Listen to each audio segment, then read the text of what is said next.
రేఖ లాగిన్కి late అవుతుంది లేగు. రేఖ ఓయ్ రేఖ, ఇంత ఫీవర్ వస్తుంది కదా, పద హాస్పిటల్కి వెళ్ళేసొద్దాం. పద. హాస్పిటల్ ఏం వద్దు కార్తిక్, తగ్గిపోతుంది. ఏంది తగ్గిపోయేది? హాస్పిటల్కి వెళ్ళేసొద్దాం, పద. చెకప్ చేపిద్దాం. లేగు లేగు. వద్దు వద్దు అంటే నా మాట వినకుండా కార్తీక్ డబ్బులు తీసుకున్నావు. ఇప్పుడు చూడు, ఆ విషయం కార్తీక్ తెలిసిపోయింది.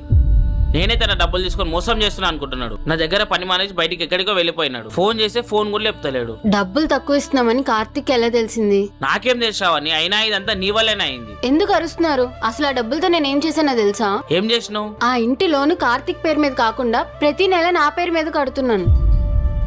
అలానే వదిలేస్తే అది లాస్ట్ కి అంజలికి వెళ్ళిపోతుంది. అందుకే ఎవరికి తెలియకుండా అది నేను కడుతున్నాను. అది లాస్ట్ కార్తిక్కే రావాలని. అదేదో కార్తీక్ చెప్పి చేయాల్సింది కదా. అది చెప్తే కార్తిక్ నా మాట వినడు కదండి, అందుకే చెప్పకుండా చేశాను. ఇప్పుడేమో ఎలా అయింది? ఏం చేద్దాం చెప్పండి. కార్తీక్ వాళ్ళ ఇంటికి వెళ్ళి జరిగింది మొత్తం